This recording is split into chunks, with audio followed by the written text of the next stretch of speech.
ou nas vezes passadas, eu falei de Newton, Gauss.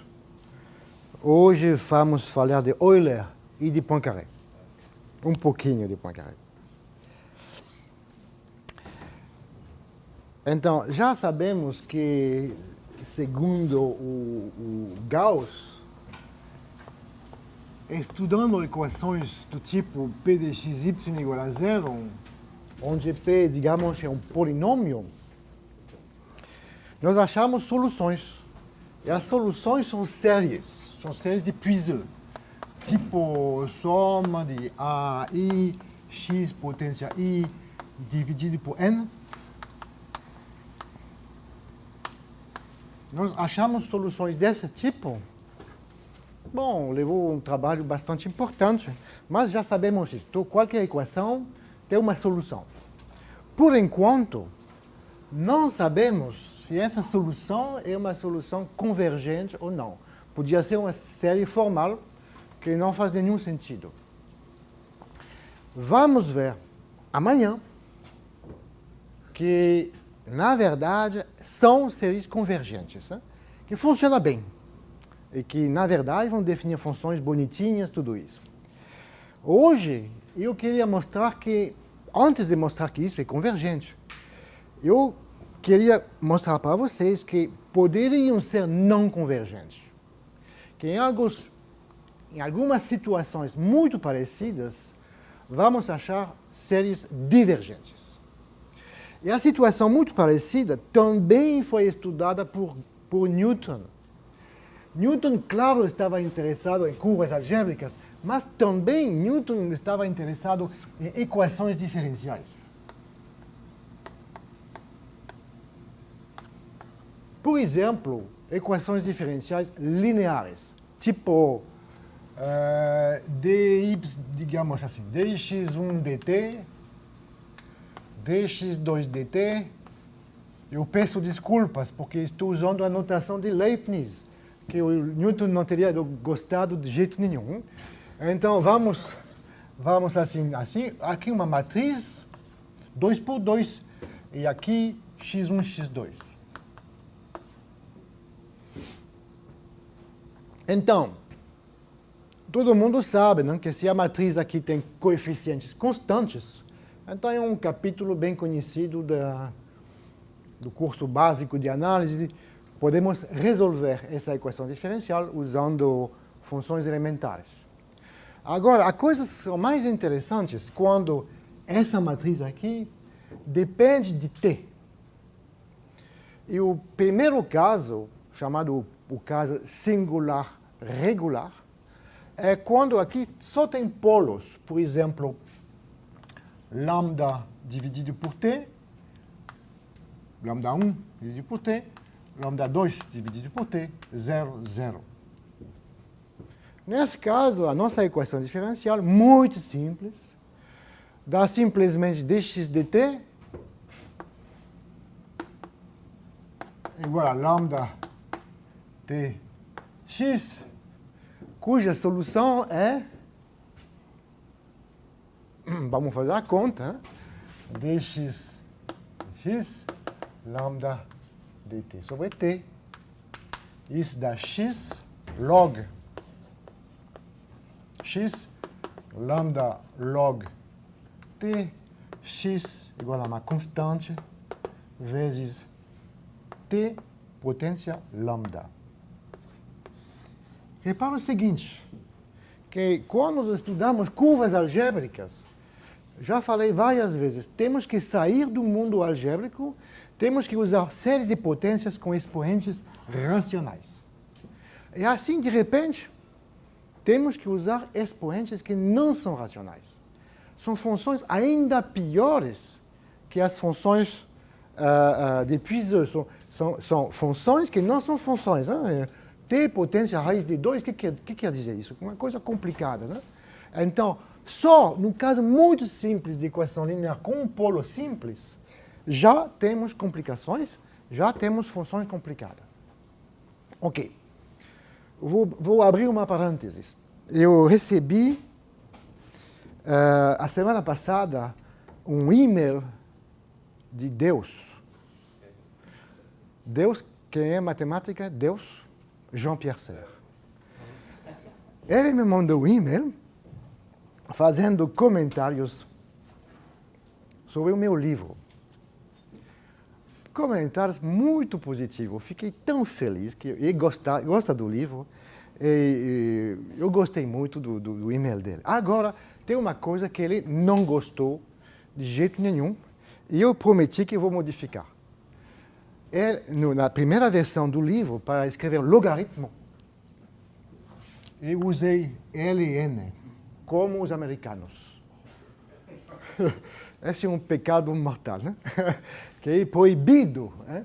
Então, o Jean-Pierre Serre me pediu para modificar a notação e usar a única notação razoável, log. Então, eu vou usar o log. Agora, eu respondi para o Jean-Pierre Serre que quando eu era no colégio, não? Eu não sei se é a mesma coisa no Brasil, e o meu professor de secundário fazia uma diferença muito importante entre log, na minha época esse aqui não existia, não? E log. Aqui também? Também. Todo mundo sabe? Na base e aqui é na base 10. Exatamente. Essa aqui é na base é o logaritmo natural, né? O único logaritmo de verdade, né? Esse aqui é o logaritmo decimal. Sabia? Aqui também? Aqui no Brasil é assim. Não, porque vocês... Brasil, pelo menos no meu tempo, era o log em minúsculo. Era base 10 e o LN era nepaliano. Eu acho que vocês estão copiando os franceses. Então, aconteceu que uma razão que eu acho vergonhosa, né?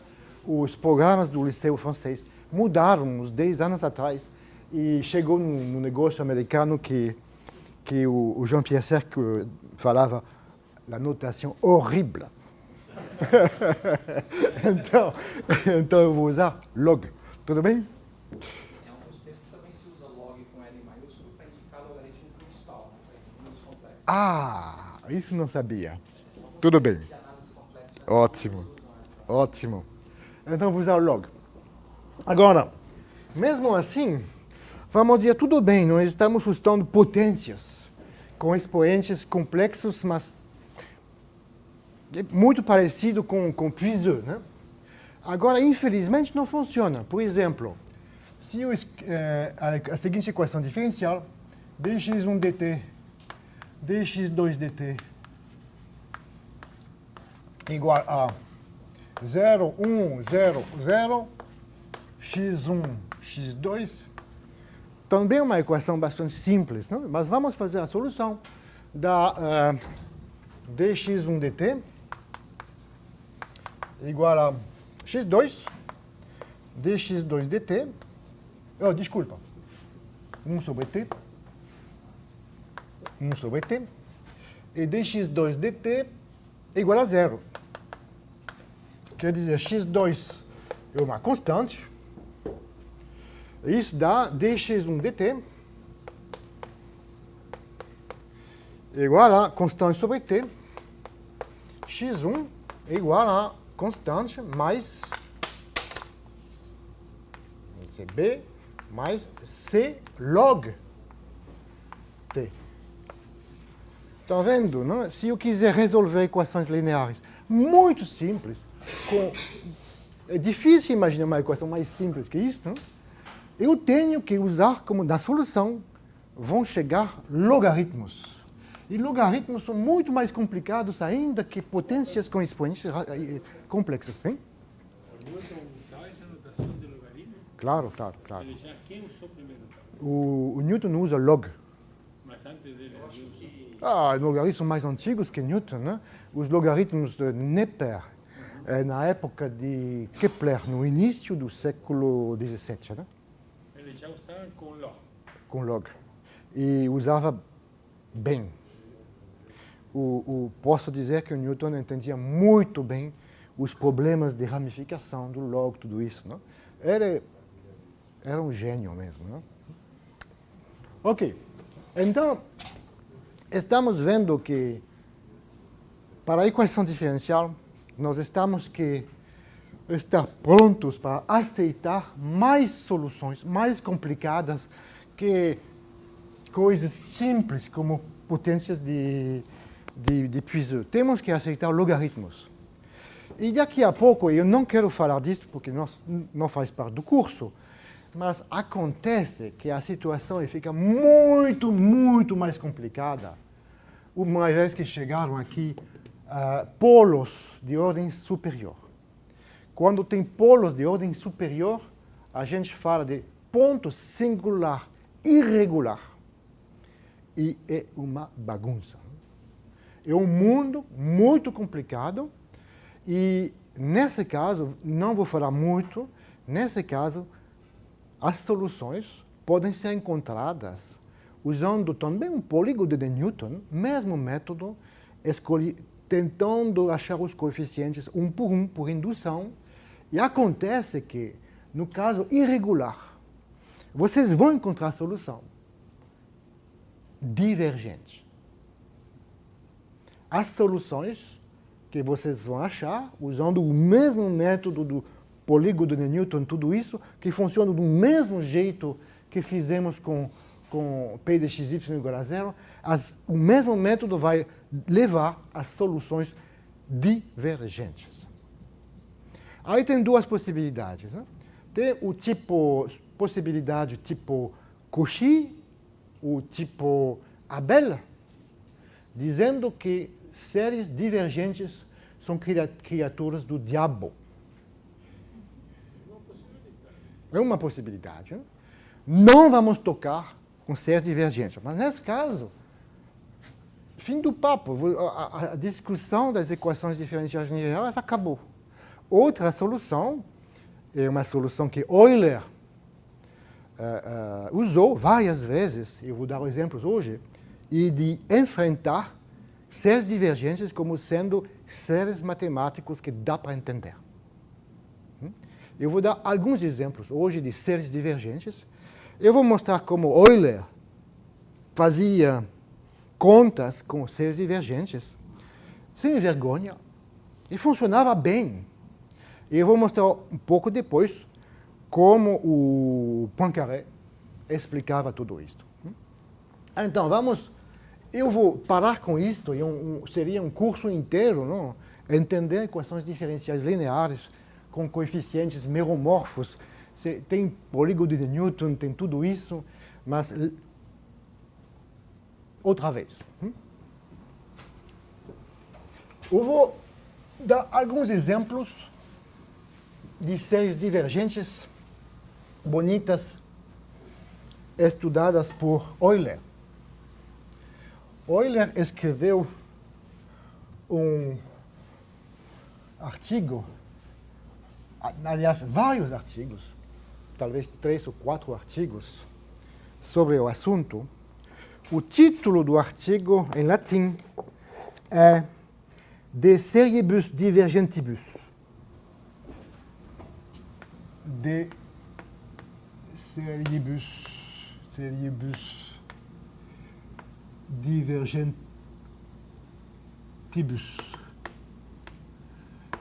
Eu acho que não precisa tradução, né?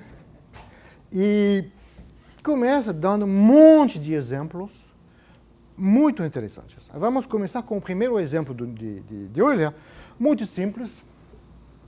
1 mais 2 mais 4 mais 8, etc., igual a... O Euler mostra que é igual a menos 1. E vai dar a explicação. A explicação dela é bastante simples. Né? Olha, x mais 2x, 2, mais 4, desculpa. Esse aqui é 1, mais x, mais x2, mais x cubo, quando x é igual a 2. Trocando x por 2 da série que está lá por cima. Agora, todo mundo sabe que essa série, na verdade, é 1 sobre 1 menos x. Então, esta série aqui é igual a esta aqui. Basta substituir x por 2 dá que essa soma é menos 1. Bom, hoje em dia, estou vendo pessoas aqui rindo. É proibido rir de Euler. Ou seja, de Euler é a tua representação de Euler. Ok. Agora, eu acho que é um defeito do ensino da matemática hoje em dia, que muito cedo no nosso ensino da matemática é proibido usar séries divergentes. Por favor, não esqueça que séries divergentes têm um sentido. E Euler usava séries divergentes de uma maneira muito interessante. Por exemplo, vamos fazer outro exemplo de Euler. 1 menos 1, mais 1, menos 1, mais 1, etc. Euler diz, olha, eu vou usar o método do Cesaro que ainda não existia. Ele vai fazer, para calcular isto, faz a soma 1, 0, 1, 0, 1, isso. Na média, é 1 meio. Então, Euler faz assim, esse aqui igual a 1 meio. Então, Euler diz, vamos calcular o quadrado disto. Você pode ter um meio também do mesmo método, usando o mesmo método aqui. Pode ser. 1 menos x mais x quadrado. Também. 1 sobre 1 mais x. Boa observação. Nesse artigo do Euler, é um artigo fantástico. Não? Cada vez que ele vai mostrar uma fórmula, ele vai dar 2 demonstrações, 3 demonstrações, às vezes 5 demonstrações. Daqui a pouco eu vou dar um exemplo de uma série divergente que ele vai calcular de 5 vezes diferentes, de 5 maneiras diferentes. Então, tem razão, né? Eu posso fazer como que 1 menos x mais... Não, é 1 mesmo, quando x igual a menos 1. É 1 mesmo, quando x igual a 1 meio. Tem razão. Eu acho que o Euler sabia disto. Então, vamos calcular o quadrado disto.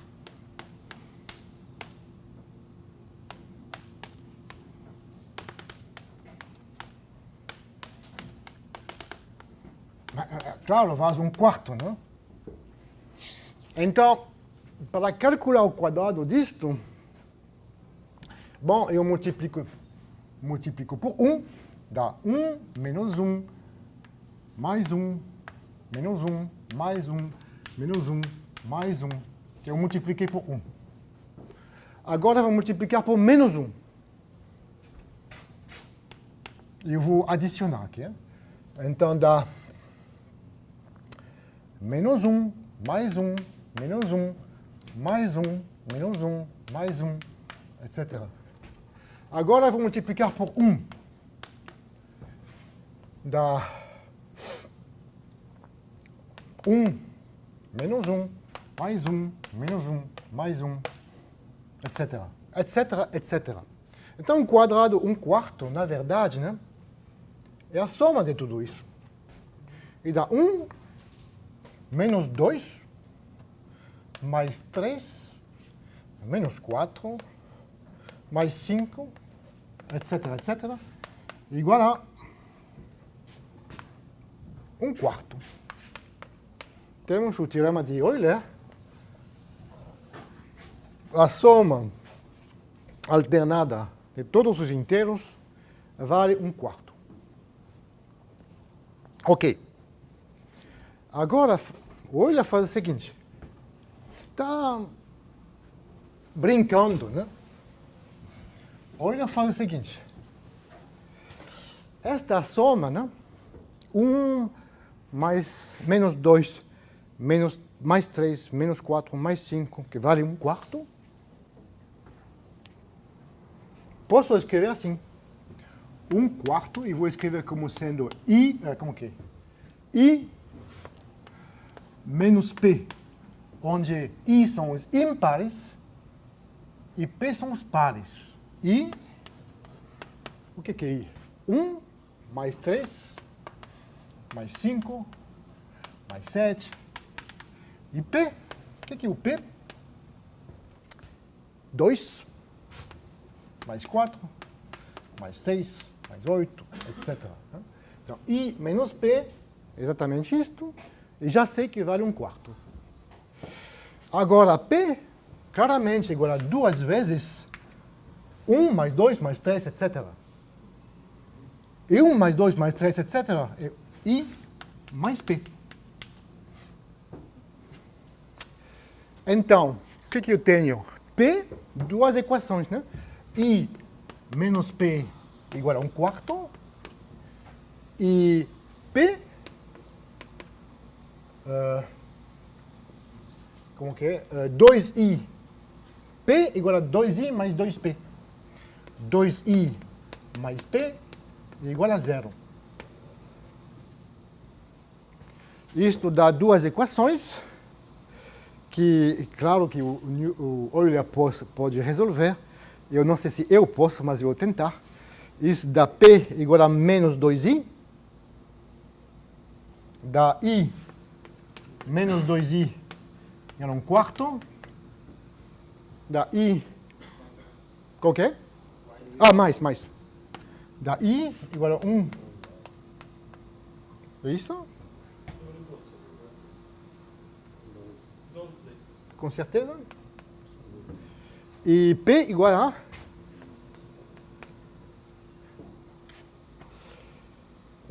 P igual a menos 2I, menos 1.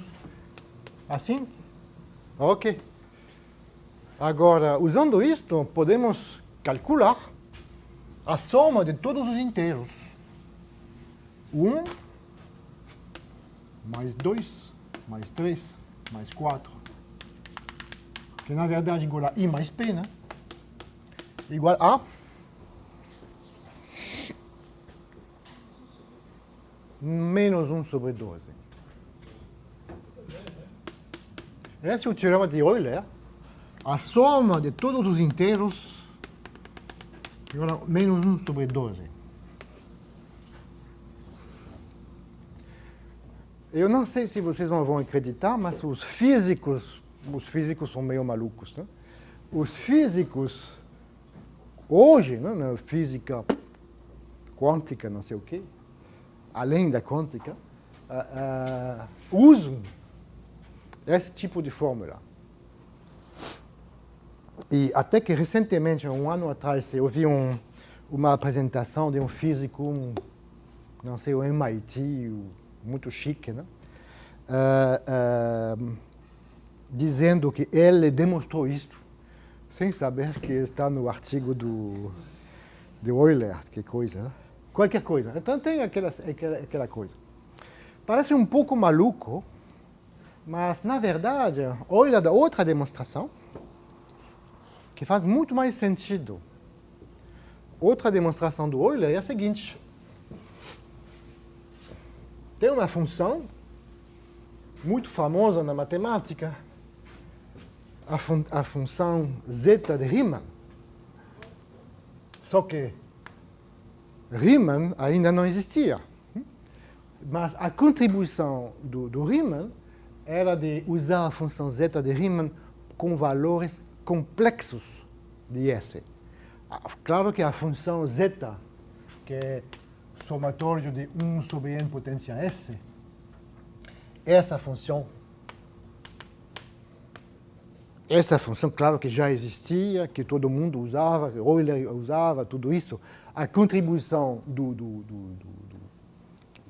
Euler, do Riemann, foi de pensar nessa função, não como sendo uma função de uma variável real, mas como sendo uma função de variável complexa. Essa é a contribuição do Riemann. Por isso que a gente fala da função zeta de Riemann.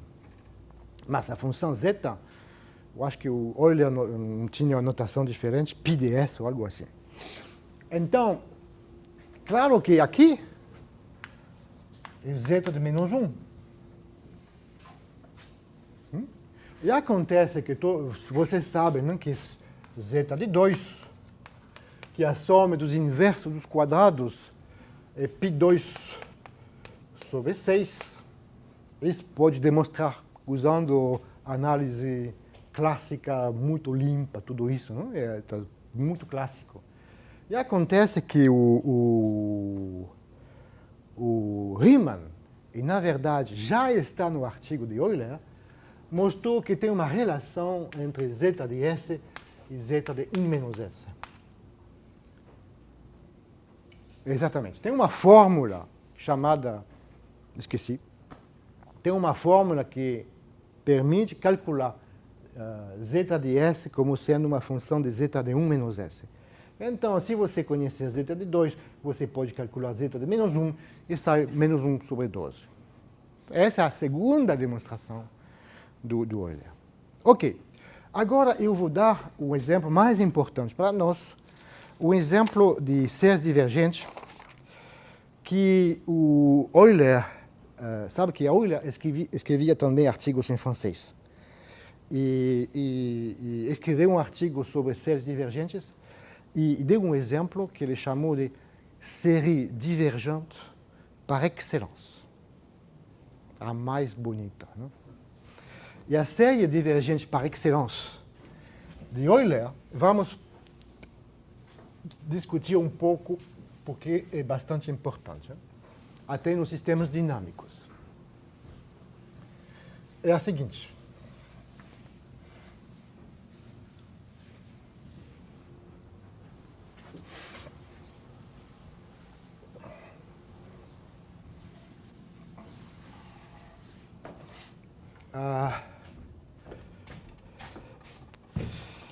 A série de Euler é, se não me engano, é assim, né? 1 S1 menos 1 factorial. Até aqui não tem problema. Mais 2 factorial. Menos 3 factorial. Mais 4 factorial.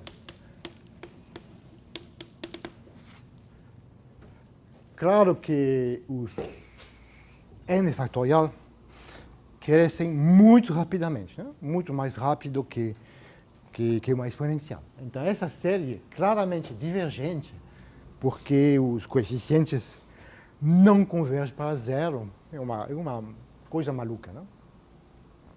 E o Euler demonstra de 5 maneiras que esta soma é igual a 0,59, 63, 47, 36, 21, 372 e continua. E faz a conta de 5 maneiras diferentes, 5 métodos diferentes, e os 5 métodos dão o mesmo resultado. Os 5 métodos não têm sentido, mas os 5 juntos fazem sentido. E eu vou dar 2, 3.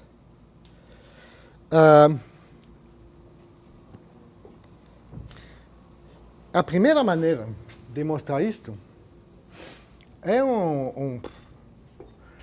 uma demonstração do, eu não sei, do gênio do Euler. Ele faz o seguinte. Ele diz, olha, vamos calcular S de x igual a x menos 1 factorial x2 mais 2 factorial x cubo menos 3 factorial x potência 4, etc, etc, etc. Eu vou calcular isto e quando x igual a 1. Faz bastante sentido, não? Agora, o Euler diz S de x dividido por x, eu posso simplificar por x, igual a, vocês não vão acreditar. Sai a fórmula de Euler, 1 sobre 1 mais x, 1 mais x, 1 mais 2x, 1 mais 2x, 1 mais 3x, 1 mais 3x, 1 mais 4x, etc. O que o Euler, eu não sei como adivinhou a fórmula, mas adivinhou isto. É, na verdade, uma coisa que você pode checar com matemática, né? Que você usa o computador e você escreve esta fórmula e você aperta o botão e sai. Se você para no 10º termo, faz a conta e o computador sai isso. O Euler adivinhou que tem uma expressão como sendo uma fração contínua de S de x módulo x, dividido por x. Uma vez que ele fez isto, é só calcular isso quando x igual a 1 e fez a conta numérica.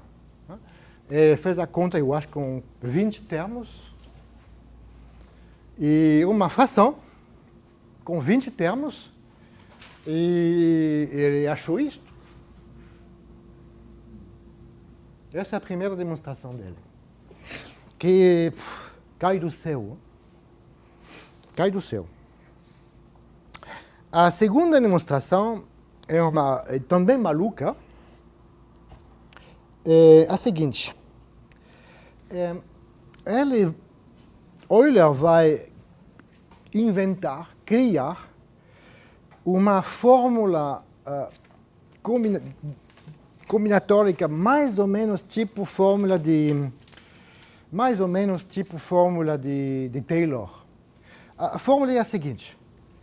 Vamos supor, é uma coisa fácil, mas é bastante interessante. Vamos supor que temos uma sequência de números, né? A, B, C, D, E, etc, etc. E o meu propósito é de calcular a soma A menos B mais C menos D, etc. Então, o Euler vai achar uma maneira inteligente, né, de fazer esta soma da seguinte forma. Vamos chamar de delta 1 como se fosse uma derivada. A diferença, B menos A. Delta 1 é como se fosse uma derivada discreta, né? E B menos A, C menos B, D menos C, E menos D, etc. Então, começando com uma lista de números, que eu vou chamar de delta 0, eu posso construir outra lista de números que são simplesmente diferenças consecutivas. Uma vez que eu fiz isto, eu posso fazer de novo com delta 2. E a diferença das diferenças vai dar C menos B menos A, que dá C menos 2B mais A. Eu tenho, assim, uma sequência de números. Eu posso continuar. Delta 3 é como se fosse a terceira derivada, né? Delta 3, eu tomei nota porque eu não tenho as capacidades de computação do... Deve ser o Jacó. Deve ser o Jacó.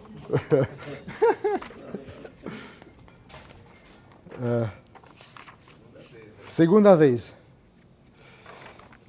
Então, o delta 3 começa com D menos 3C mais 3B menos A.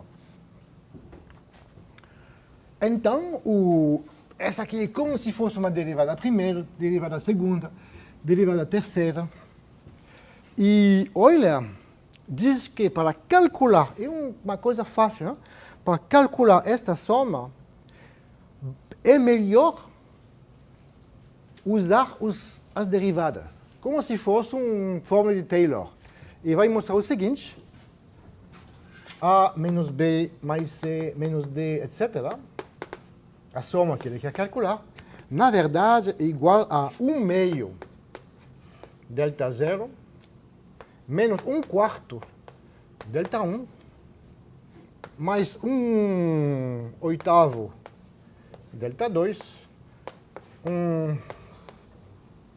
como que 16º, 16º, delta 3, etc. É uma coisa que combinatória muito fácil de checar. É verdade. 16 avos.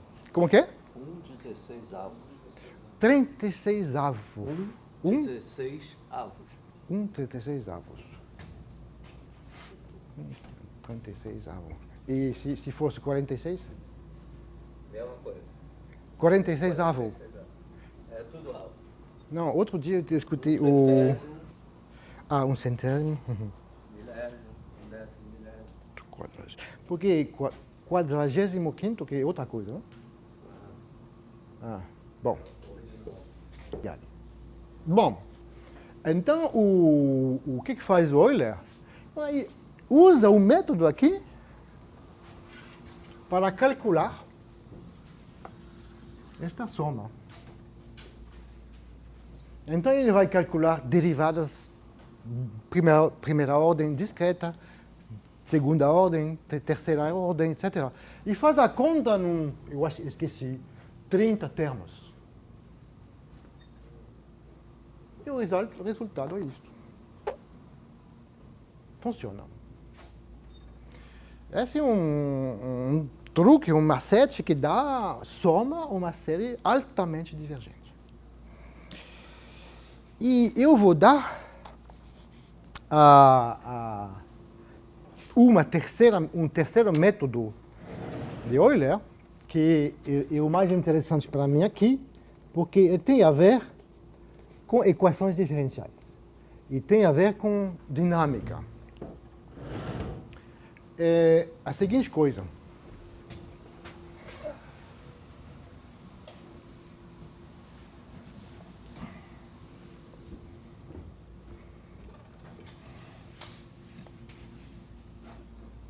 É um método mais que cai menos do céu, que é um pouco mais natural. Ok.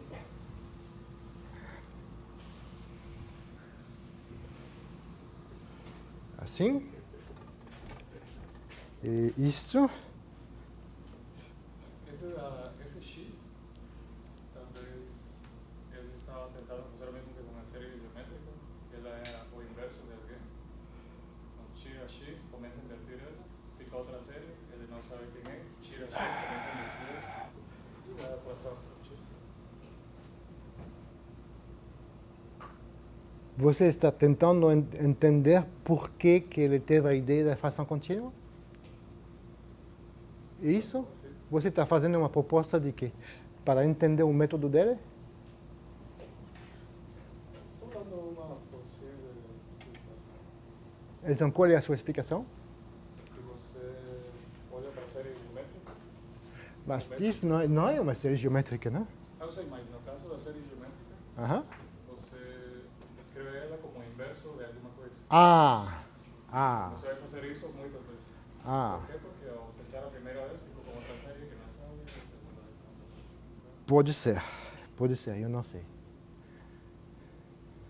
Talvez, eu não sei.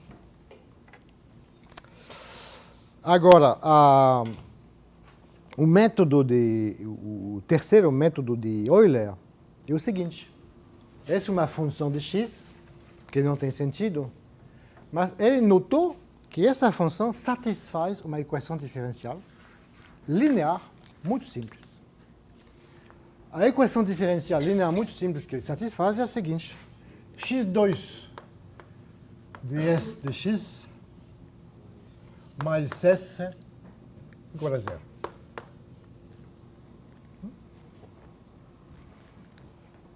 Em outras palavras, ele notou que essa série divergente é uma solução de uma equação diferencial linear. Se você seria melhor assim.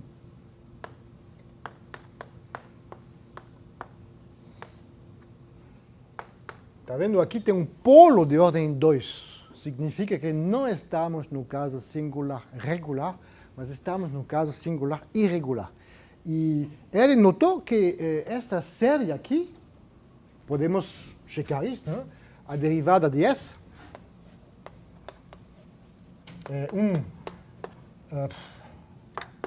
menos factorial 2x, é óbvio, não? 3 vezes factorial 2 dá factorial 3, x2 factorial 5, x potência 5, etc. Então, a derivada de x é a mesma, é igual a S, módulo 1 shift de 1 ou 2? Com o quê? Eu não gosto de 1 sobre x porque seria um... Eu não gosto disso, não. Eu não quero um polo de ordem 1. Talvez tenha... Vou jogar. 1 sobre x.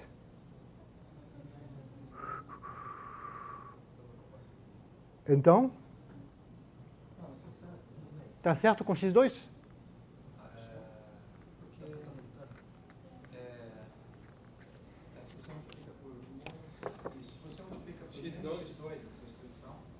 Aham.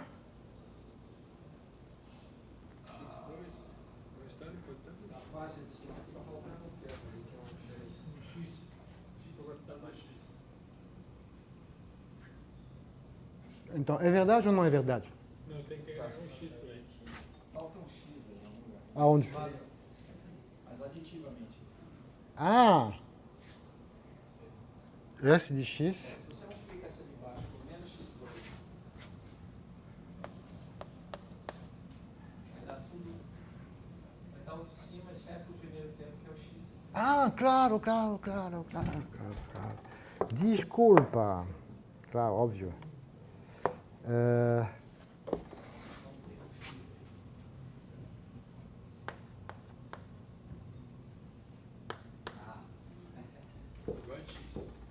Tá bom? Ok. Então, esta série formal, que é altamente divergente, né? Por excelência, essa série formal dá uma equação diferencial linear. E a boa coisa é que nós sabemos resolver esse tipo de equação linear desde crianças, não? Como vamos fazer para resolver uma equação diferencial desse tipo? Vamos usar o método de, como que chama, de variação das constantes, algo assim? As variações das constantes, na verdade, é a palavra devida a Lagrange mais tarde, mas tudo bem. Então, o jeito é o seguinte, vamos esquecer do segundo membro, vamos resolver a equação sem segundo membro. Vou resolver isto. É muito fácil, porque dá ds dividido por s igual a menos 1 sobre x2, não é? Menos ds... É verdade? Então dá dx. Isto dá para ver que eu não gosto muito de análise, não? Eu falto um pouco de confiança no quadro, né? Então, isso dá log S igual a menos 1 sobre x mais constante. Isto, como que é? Mais 1 sobre x. Concordo. Então, dá S de x igual a constante vezes exponencial 1 sobre x. Mas essa aqui não é a solução que estou procurando, é a solução da mesma equação sem o segundo membro. Então, o método de variação das constantes e procurar uma solução da minha equação de verdade com uma constante que não é constante. Então, eu vou procurar uma solução da forma S de x igual a C de x exponencial 1 sobre x, e eu vou buscar C de x satisfazendo esta equação. Então, dá x2 vezes a derivada de S. A derivada de S me dá C' de x vezes exponencial 1 sobre x mais c de x vezes a derivada exponencial de 1 sobre x, que é menos 1 x2 c de x exponencial 1 sobre x. Esse aqui é x2 ds dx, mais esse, mais c de x exponencial 1 sobre x, deve ser igual a x. Então, a boa notícia é que x2 vezes menos 1 sobre x2 vezes c vai matar, né? Não tem surpresa, né? Então, finalmente, eu vou conseguir que c' de x igual a o quê? 1 sobre x.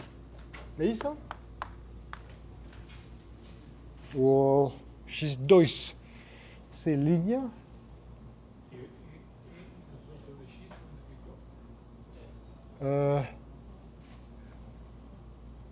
É isso? x2 é isso?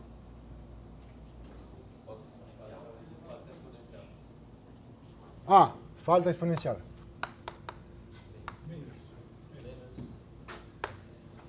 Assim? Que bom! Nós achamos a solução. Nós achamos a solução. S de x igual a primitiva desta função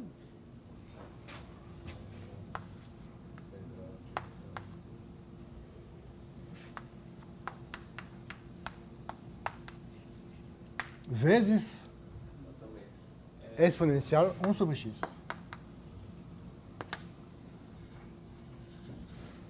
Acho que é menos 1 sobre t.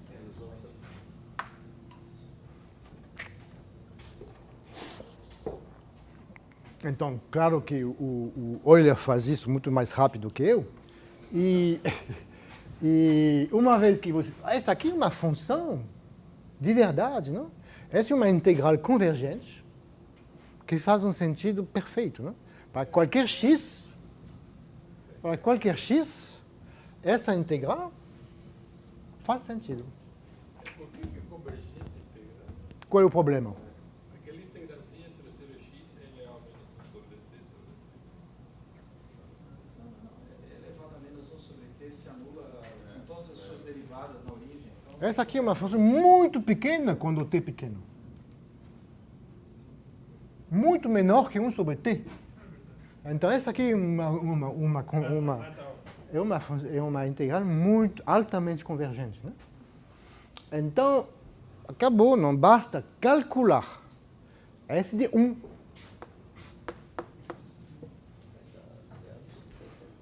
Então, fazendo a conta S de 1, o Euler acha 0,59. Blá, blá, blá, blá.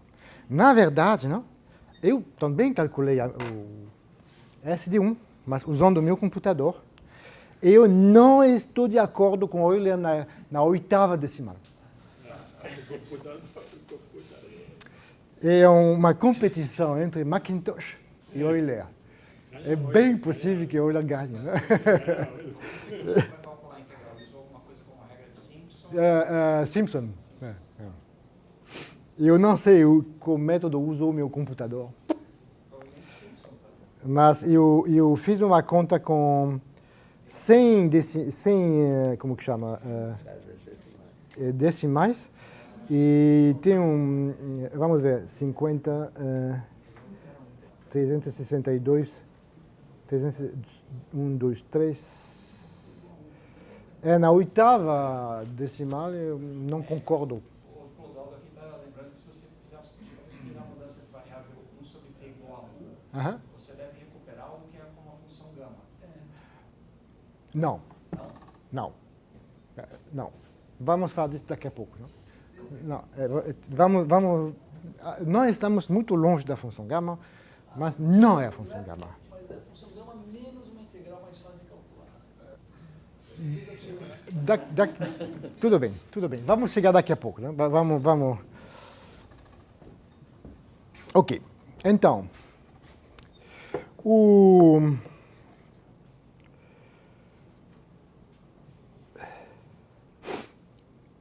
talvez vamos falar de séries divergentes, vamos pular um pouco na história e falar um pouco de como que o Poincaré pensava, como que ele explicou séries divergentes.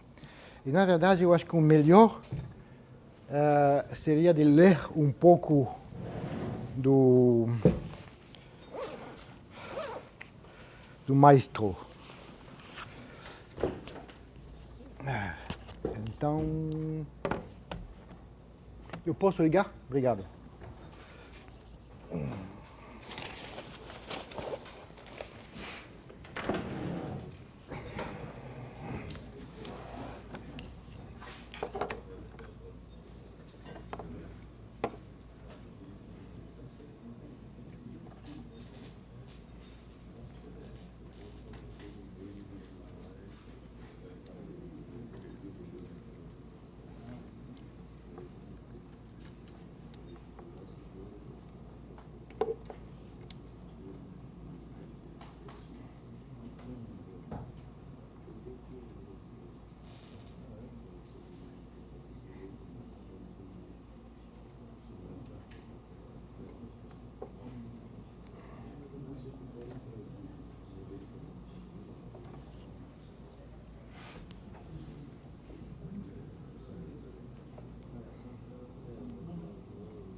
Tá bom? Obrigado. Tá vendo? É entre aspas, a minha computação, ou a computação do meu computador, né? Deu isto. Porque eu só queria 100 decimais. E o resultado do Euler está aqui. E tenho alguma divergência por aqui. Não concordo com ele. Ok. Então, duas citações famosas uma citação famosa do Abel. Abel falou assim: Divergent series are... Bom, falou em francês. Né? Les séries divergentes sont en général quelque chose de bien fatal.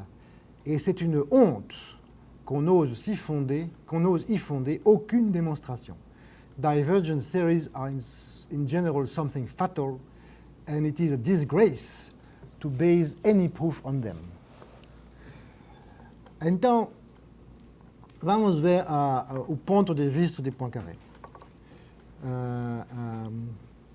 Eu gosto desta coisa de Poincaré porque eu participei uma vez de uma conferência na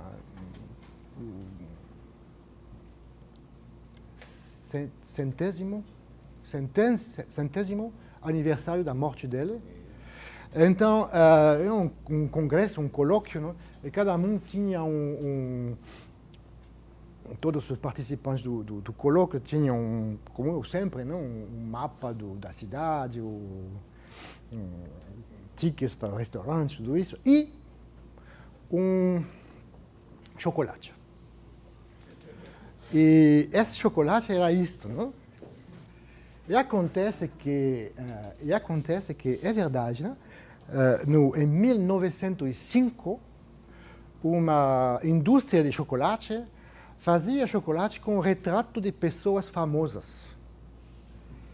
E o Poincaré era tão famoso, no público geral, na população, todo mundo conhecia Poincaré. Que, Não era o presidente da França na época? Rafael. O presidente da França na época? Rafael.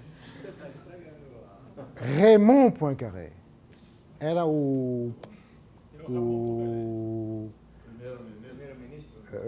presidente do conselho. E Raymond não é Henri. O Henri Poincaré nunca fez política, um pouquinho com a Affaire Dreyfus, mas é outra coisa. Né? Então, era muito famoso, né? E tinha chocolate com o retrato dele.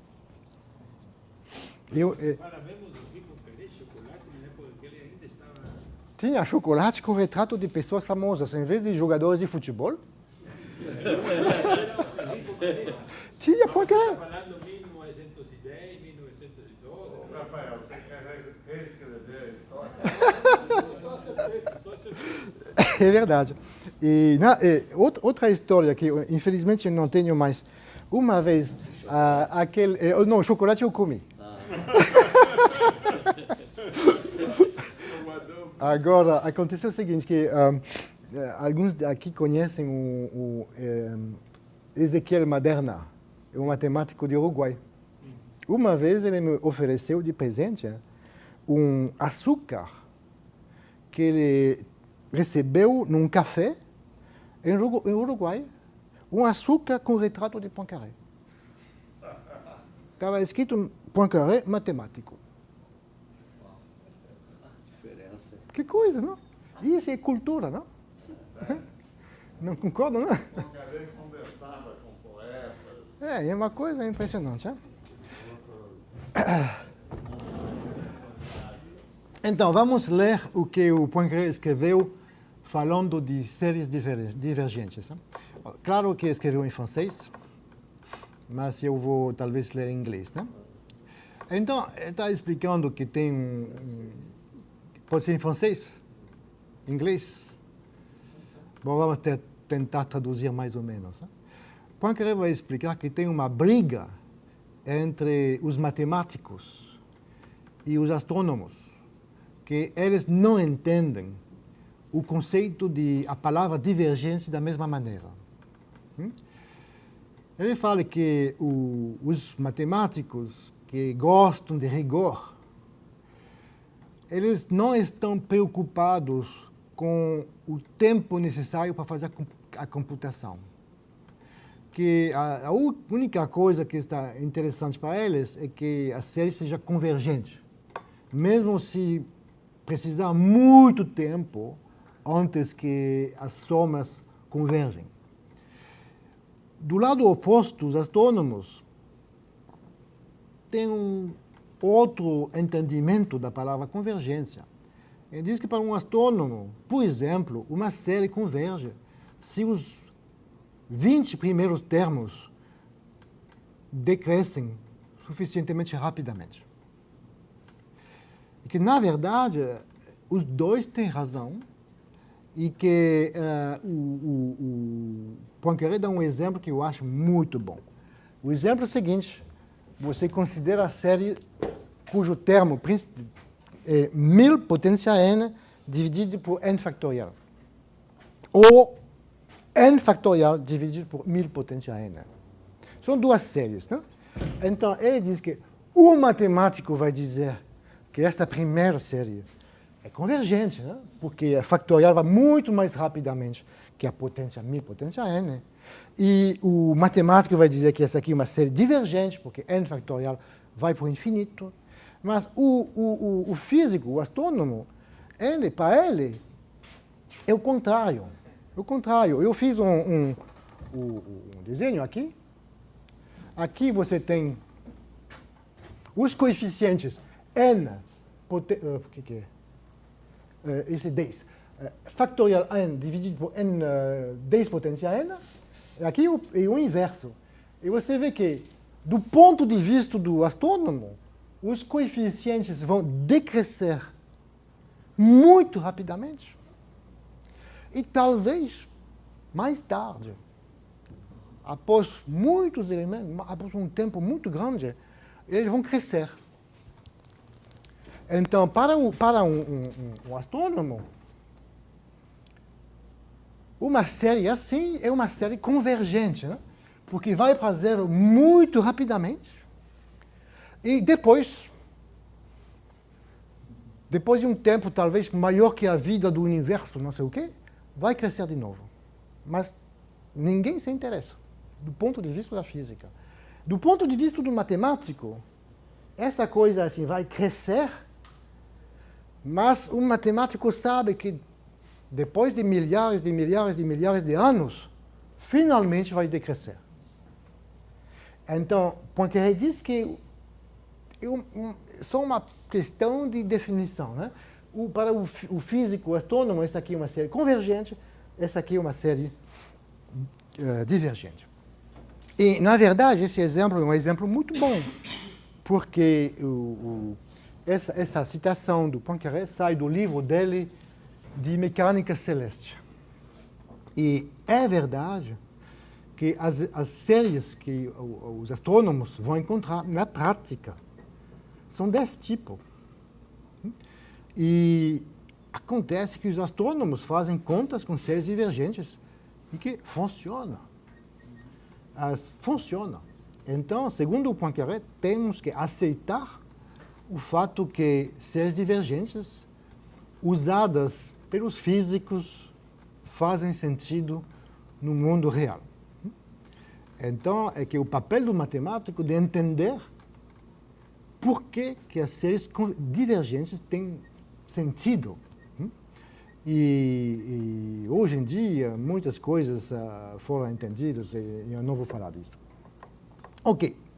Então, vamos falar um pouco de sistema dinâmico para mostrar que, na verdade, né, essas coisas de função S de x, tudo isso, essas coisas são muito naturais e acontecem muito rapidamente em sistemas dinâmicos muito simples.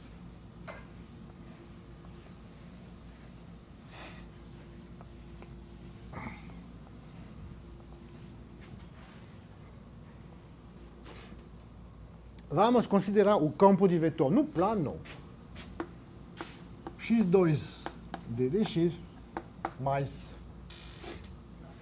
x menos y d dy. É um campo de vetor polinomial no plano muito simples. É muito difícil imaginar um campo não linear mais simples que este campo de vetor. Esse campo de vetor chama-se uma célula nó. Por quê? Porque quando x, vamos ver o retrato de fase dele, eu fiz aqui. Esse é o retrato de fase desse célula nó. Chama-se célula nó porque do lado esquerdo todas as órbitas vão na origem, do lado direito, parece uma célula. Não? E uma célula, não. Um nó, uma célula. E olhando o retrato de fase, claramente, né, tem uma curva vermelha invariante passando pela origem. Tem uma curva que chama-se a variedade central. Essa variedade central é clara, o computador mostra que existe. Então, olhando por a equação dessa curva vermelha, y sendo uma função de x, e se simplesmente trocar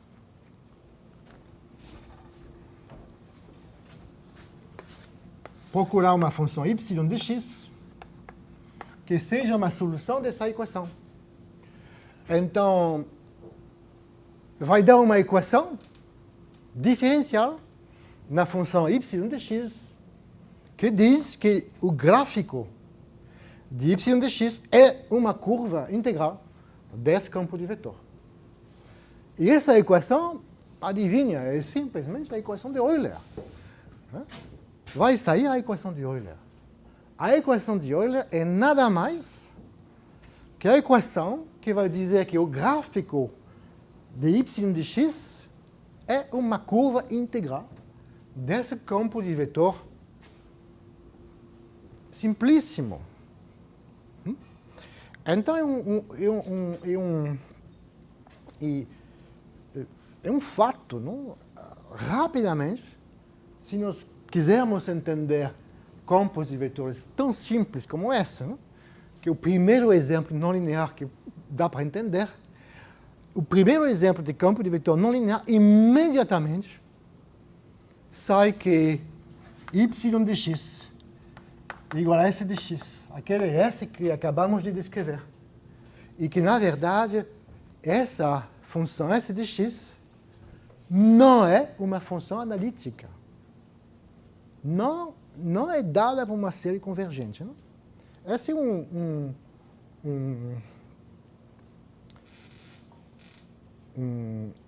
uma lição que temos que não devemos esquecer. Mesmo com equações diferenciais polinomiais, quando queremos entender as soluções, é importantíssimo aceitar no nosso mundo séries divergentes. Séries divergentes fazem parte do panorama. Temos que trabalhar com elas, temos que entender o sentido daquelas construções de Euler. O que significa aquelas macetes, aquelas coisas. Então, essa função aqui é uma função sem infinita que tem algo a ver com esta série divergente que esqueci, né? S de x. X menos... esqueci.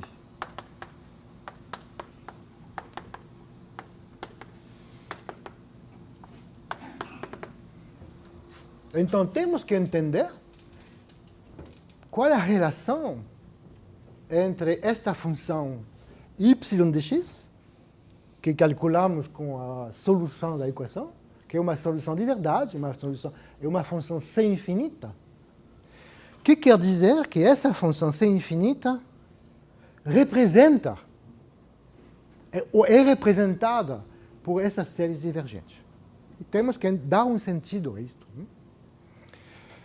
Então, quem definiu o conceito adaptado por isso foi Poincaré, que definiu o conceito de série assintótica. E eu vou explicar o que quer dizer isso.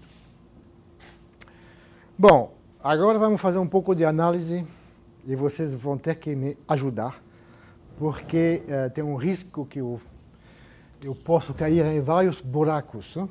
Por isso eu coloquei o símbolo lá. Vamos fazer trocas de variáveis, porque é muito perigoso, né? Então, vocês vão ajudar. Também eu coloquei a citação do Hardy. Young men should prove theorems, old men should write books. Ok. Então, vamos tentar entender esta função f de x.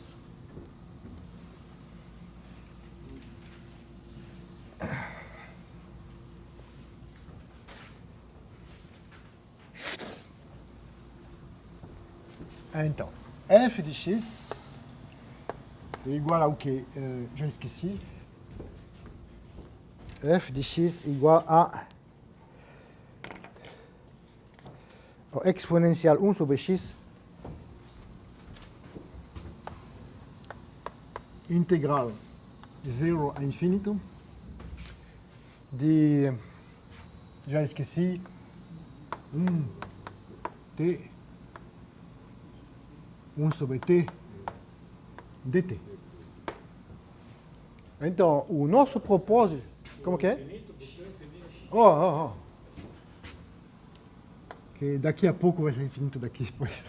Ok. Então, o nosso propósito é de entender vamos dizer, S de x.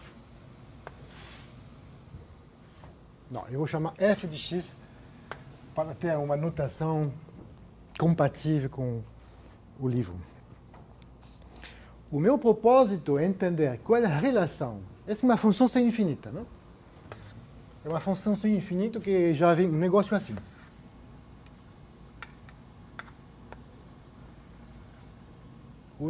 O que eu quero fazer agora é entender qual é a relação entre f de x e a série divergente que acabo de apagar. Qual é, matematicamente, o que quer dizer que essa função sem infinita é dada por uma série de divergentes. Nós precisamos de dar uma definição precisa de essa função sem infinita tem a ver com a série divergente. Então, vamos usar o livro do Hardy, que chama-se Divergent Series, um livro muito bonito para quem gosta de análise. que não é sempre o meu caso.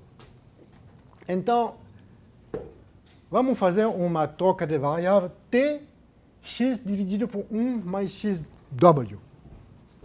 T, x,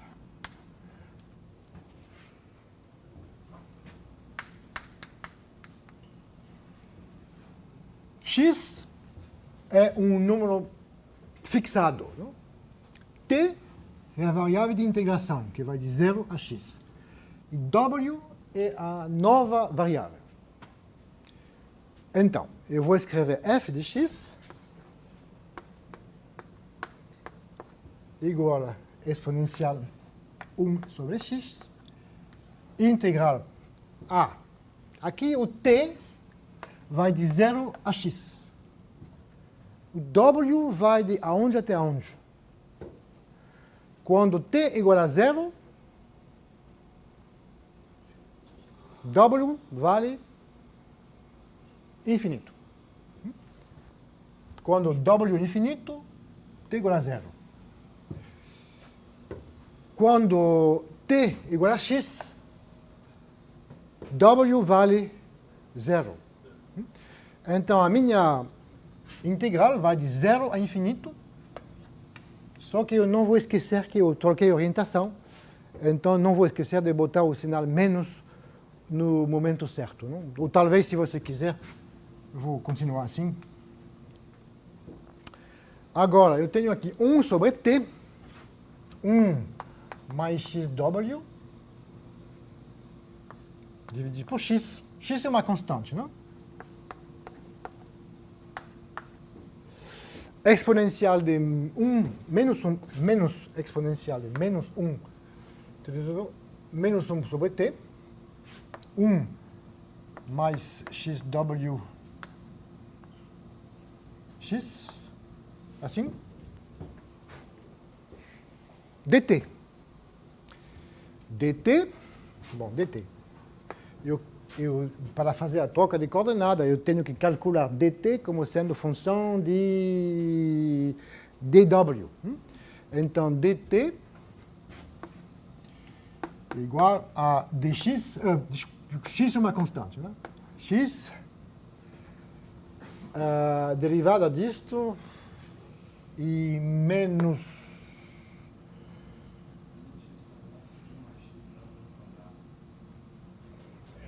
para mais alto, X2 menos x2,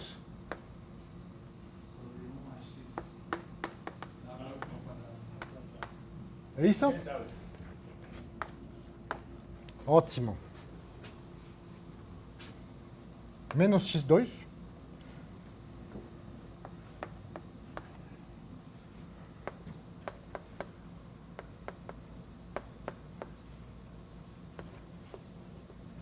Ok.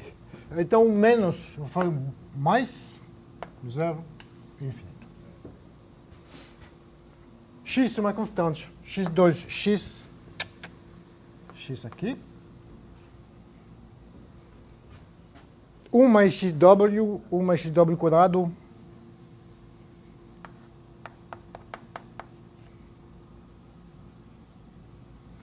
que mais? X é uma constante, então exponencial de menos 1 sobre x sai.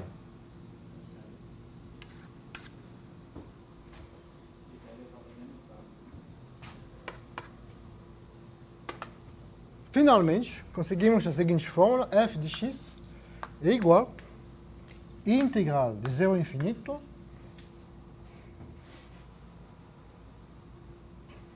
exponencial é menos w 1 mais xw dw.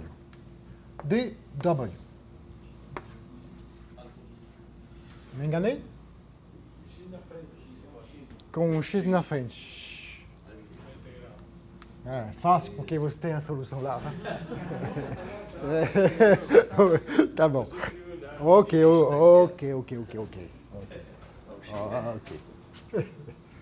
Ok.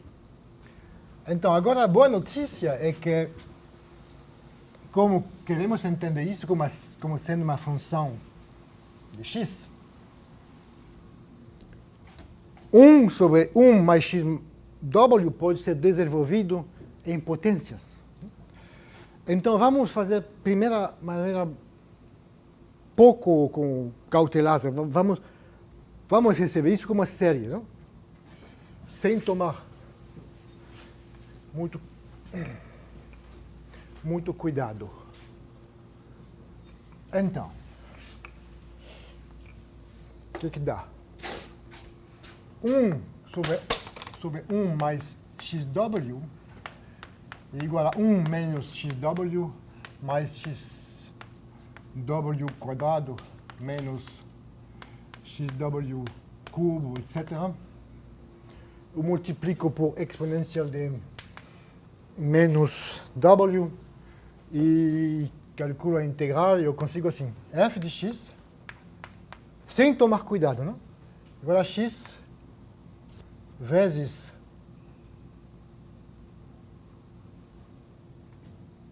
integral de...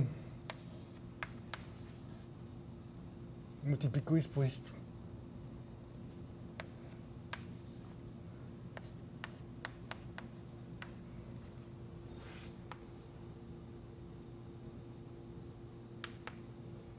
Mais xw quadrado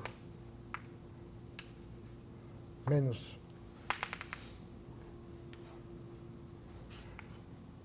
dw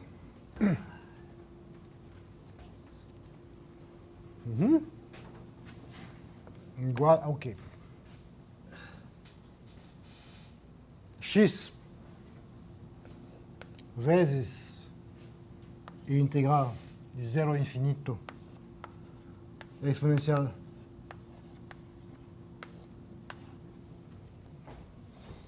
menos x2 exponencial integral infinito w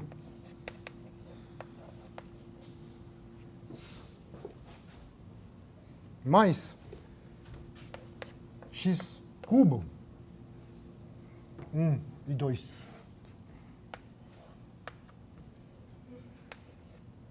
w quadrado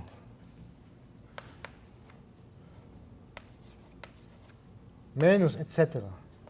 E vocês veem que desenvolvendo f de x formalmente, sem pensar no conteúdo, no significado disso, o que sai é uma série de potência de x cujos coeficientes são aquelas integrais w potência n exponencial menos w dw, zero infinito, que é um exercício bem conhecido em análise. Essa aqui igual aqui é a função gama, é n factorial menos 1. Esse é o exercício bem por indução, né? Por, como que chama? Por, como que chama aquele? Integração por parte. Tem um jeito mais fácil que é por um parâmetro elevado a... Ula! Qual é o jeito mais fácil? Você pode pôr um parâmetro que é elevado a menos a vezes w e derivar em relação ao parâmetro. Ah, concordo. Bom, quer dizer que se eu desenvolver f de x sem pensar em convergência qualquer, f de x vai ser igual à nossa série divergente, x vezes factorial 0 menos x2 factorial 1, x cubo factorial 2, etc. Vamos achar exatamente a série divergente por excelência. Agora, não é isso que queremos. Nós queremos fazer matemática, nós queremos demonstrar algo. Não?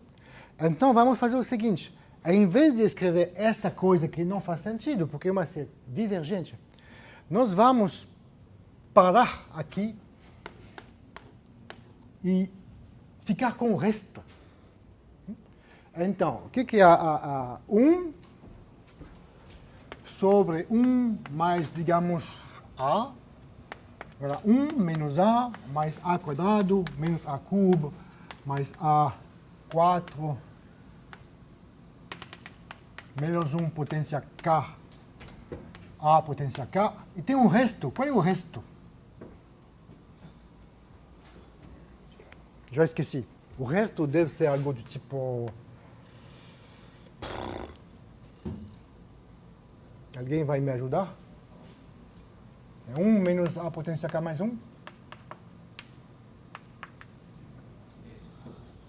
Algo assim, não?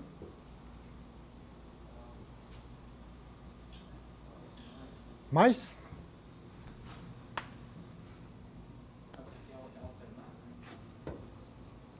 Ah, 1 mais menos 1 potência K a K, mais 1. Melhor? Alguma outra proposta? Embaixo é o mais A. Ah, mais A. E a semana tem É como se fosse no leilão, alguma outra proposta? Todo mundo, é um teorema demonstrado por aclamação. Todo mundo concorda? Ok. Então temos aquela fórmula que nesta vez não tem nada a ver com ser uma identidade algébrica. Né? Então vamos escrever isso no caso que A é xw, multiplicar por exponencial de menos w e vai dar o que? Dá isto. Dá que f de x é igual ao início da nossa série divergência mais um resto. E aquele resto Rn é este. Então vamos ver o que é o resto.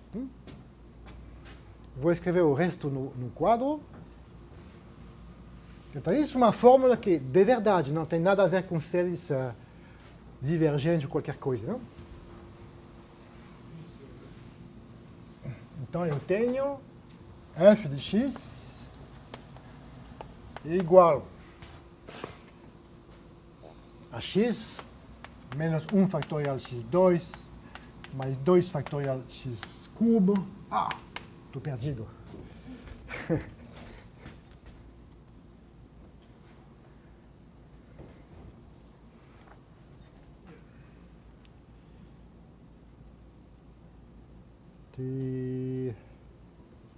Mais menos 1 potência n mais 1 x potência n menos 1 factorial x potência n mais algum resto. E o resto, Rn, temos uma fórmula explícita.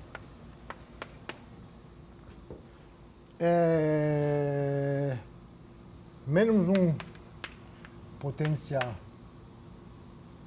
mais 1 e uma integral, 0 a infinito, de exponencial menos w potência n, que seria factorial, mas infelizmente dividido por 1 mais xw dw. Ok. Como? Tem um x elevado a n mais 1 Na frente. elevado a n. Tá certo? Menos 1 elevado a n. Eu nem consigo copiar. Ok. Então, a coisa boa é que temos uma estimativa razoável do resto Rn. Porque isso, x e w são dois números positivos. Consequentemente, 1 mais xw é maior que 1. Então, essa integral é menor que a integral sem o denominador.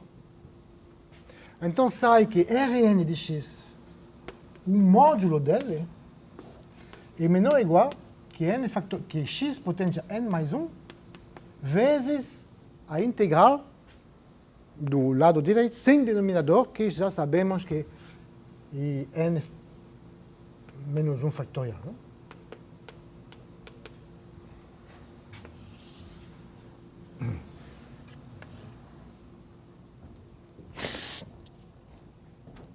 Aí vem a definição que o Poincaré vai dar.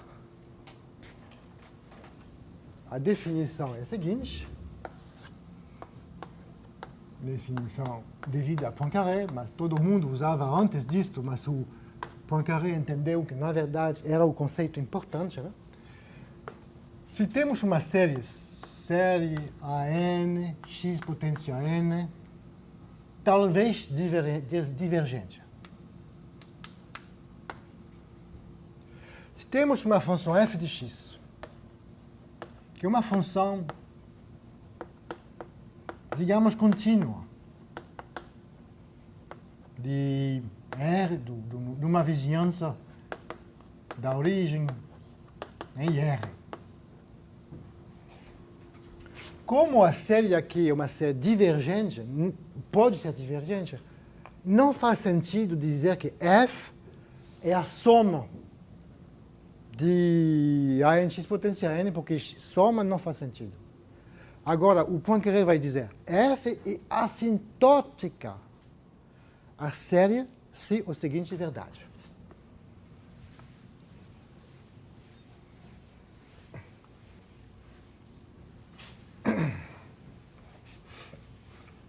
Poincaré vai dizer f, a função f de x, é assintótica a série soma a nx potência n, se cada vez que fazemos a diferença entre os enésimos primeiros termos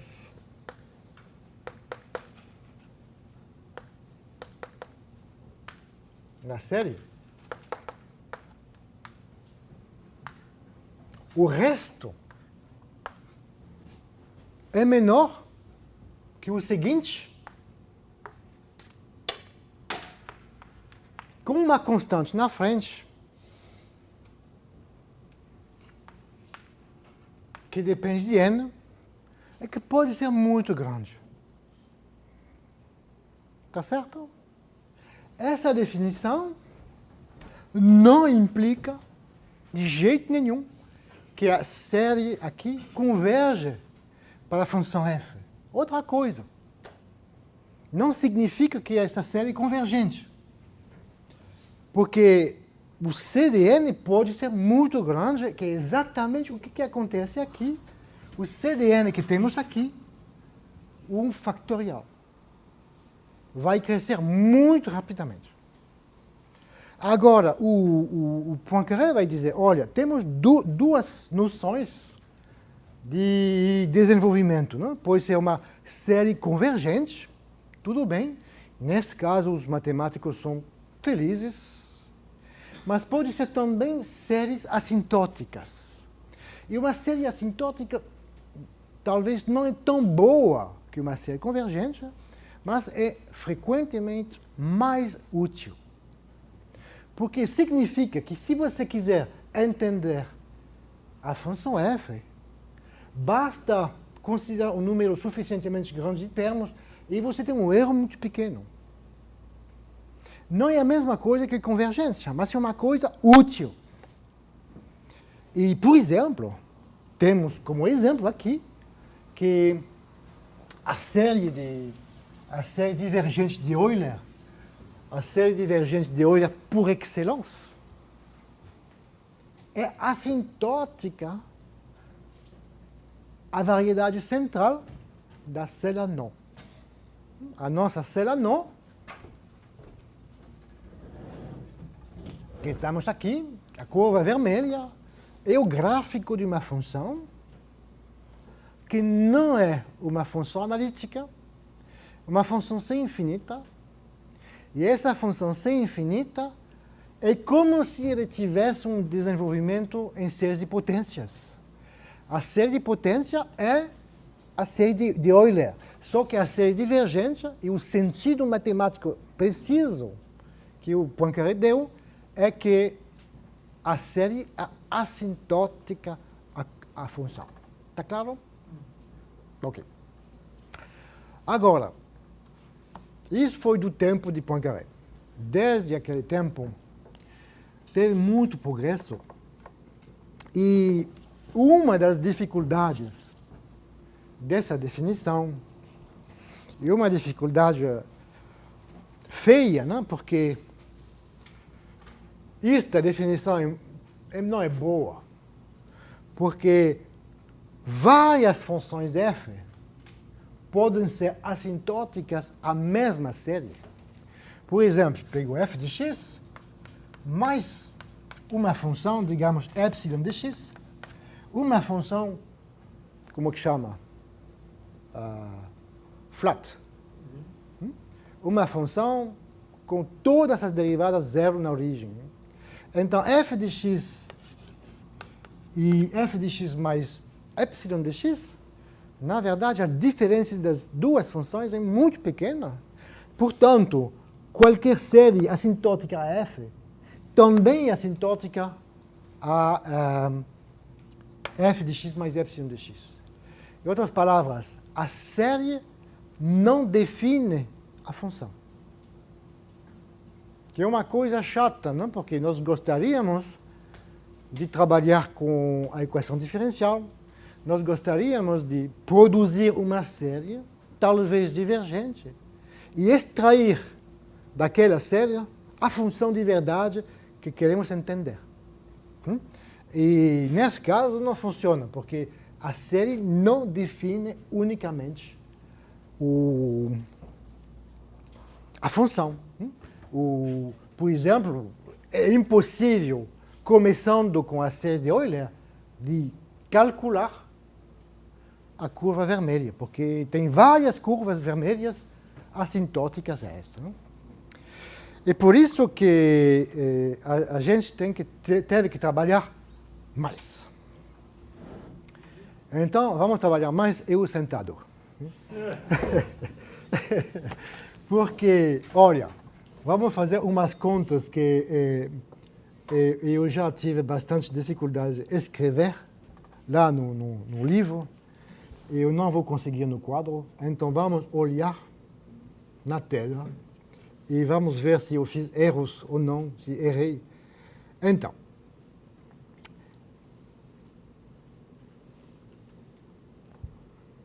isso já fizemos. Né? Troca de variável t igual a x dividido por 1x mais 1 mais xw. Até agora, xw eram números reais. O ponto de vista genial que saiu no início do século XX, fim do século XIX, é de pensar que mesmo no caso em que queremos entender a variedade central real, aquela curva vermelha, é bom pensar x como sendo um número complexo. Então, vamos tentar entender a mesma coisa que já fizemos com x, desta vez, um número complexo. Então, no início, a mesma coisa, não? Funciona igual.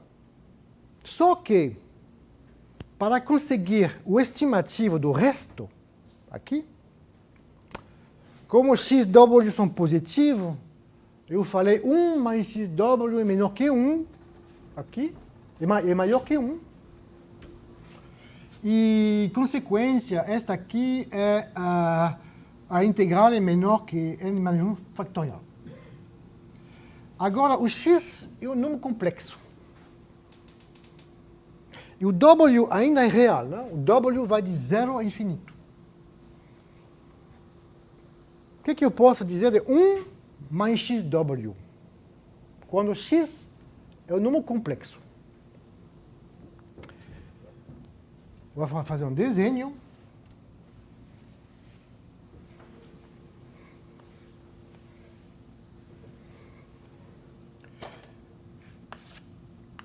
Temos o x aqui, por exemplo. E eu quero olhar 1 mais xw quando o w vai de 0 para infinito. Então, xw são todos os múltiplos de x. Mais 1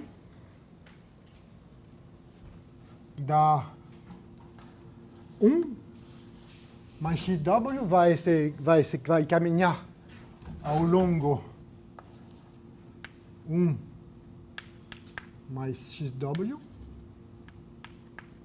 vai caminhar ao longo desta semirreta. E para conseguir o estimativo daqui, eu precisava de saber que esse aqui é maior que algo. Nesse caso, era maior que 1. Será que 1 mais xw é limitado por baixo? O que você acha? É sempre limitado por baixo, para qualquer x. Agora, o limite inferior vai depender do x. Então, não é isso que eu quero. Eu quero achar um limite inferior para 1.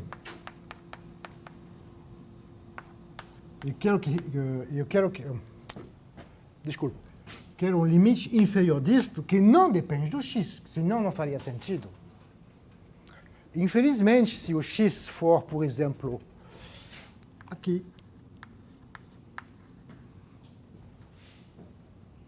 1 mais x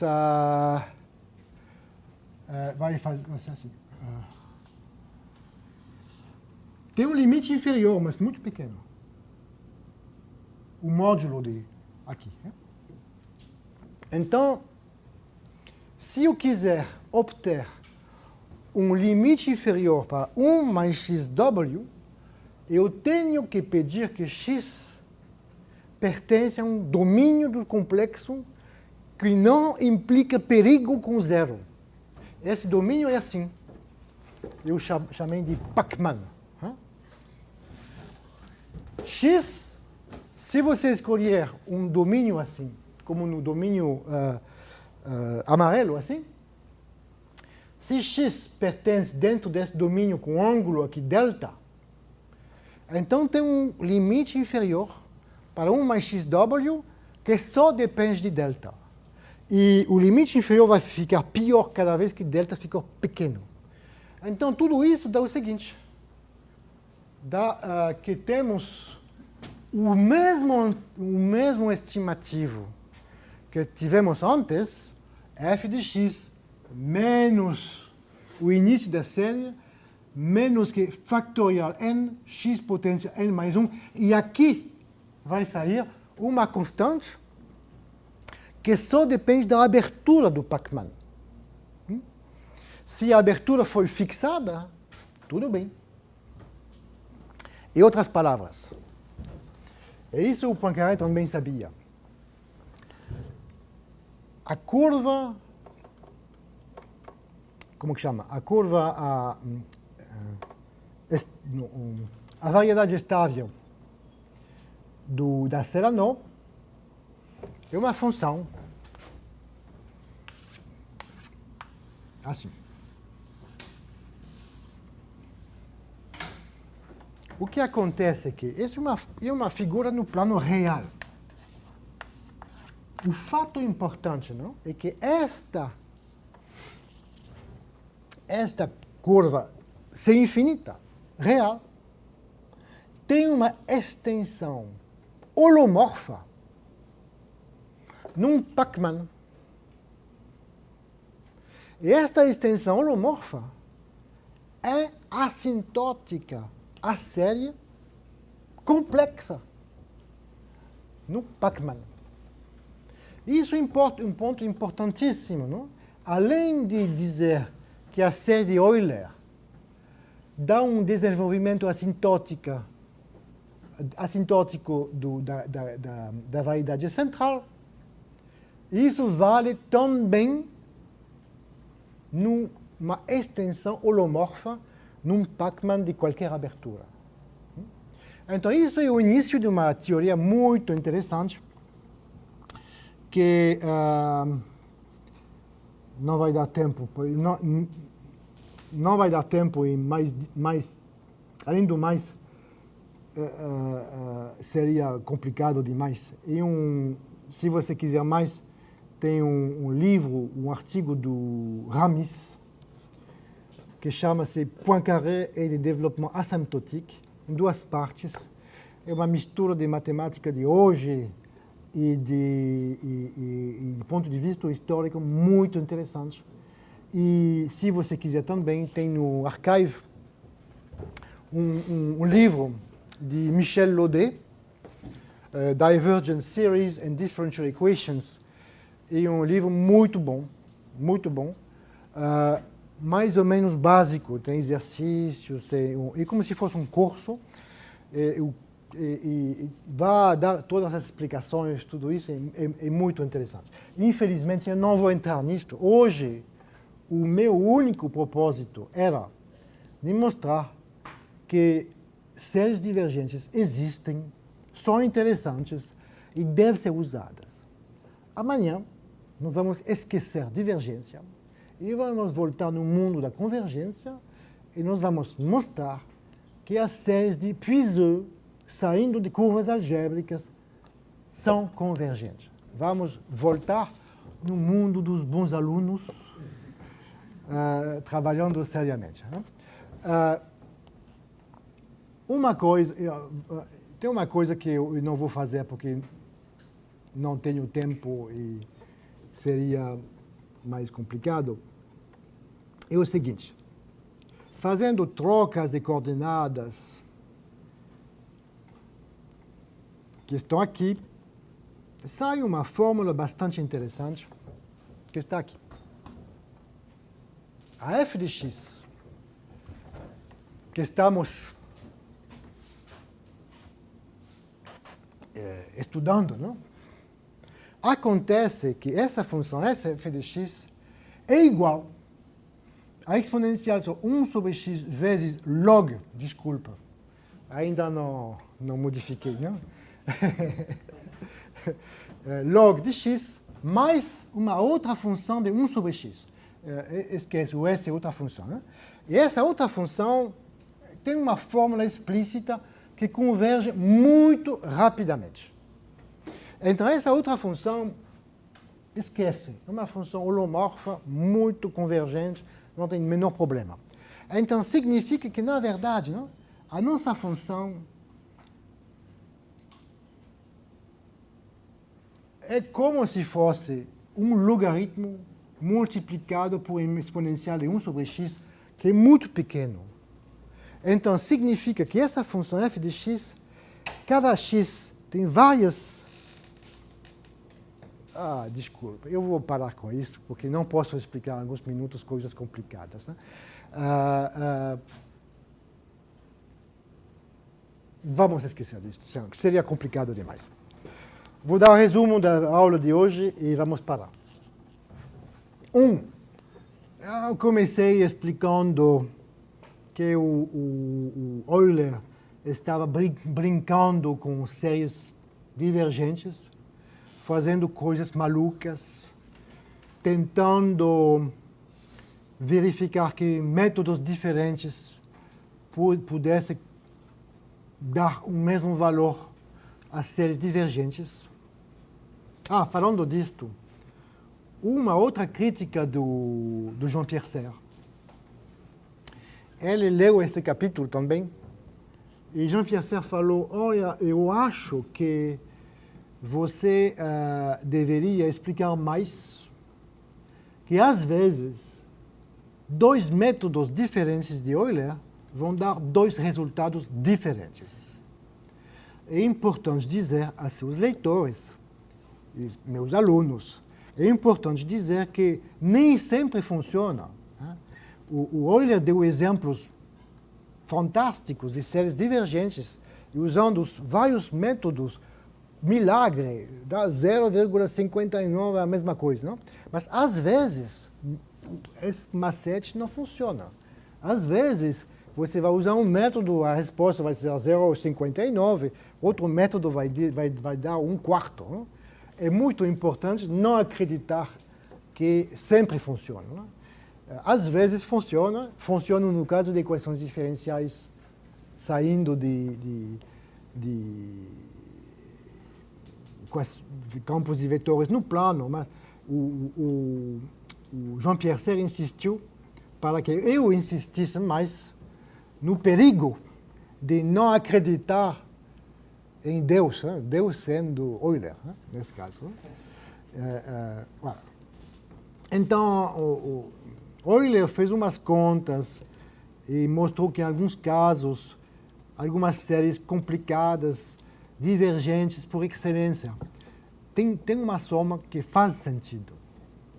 Aí depois nós fizemos umas contas aqui para dar um sentido preciso, para dizer uma função é representada por uma série divergente no sentido que é assintótica com a definição aqui. E, finalmente, a coisa que eu fiz parcialmente, que infelizmente não dá tempo para fazer mais, e que é muito importante pensar nas funções C infinitas que encontramos com variedades centrais, é muito importante pensar que, na verdade, elas têm uma extensão holomorfa em Pacman com alguma abertura dada. E nessa Pacman com abertura dada, que é pequena, também tem uma função assintótica e muito mais útil ter uma descrição assintótica da extensão holomorfa do que da função C infinita. Eu vou pedir desculpas porque, na verdade, estamos num caminho muito bonito. Seria muito bom continuar nesse caminho horas e horas e horas e anos, né? Mas não é o destino que eu escolhi. Então, amanhã, acabou. Vamos voltar no mundo real. E vamos fazer outras coisas. Mas, mais uma vez, se vocês quiserem entender mais, as duas referências que eu falei são referências boas. Vamos parar aqui. Obrigado. Você diz do mundo real dos matemáticos, não dos astrônomos. Não dos astrônomos.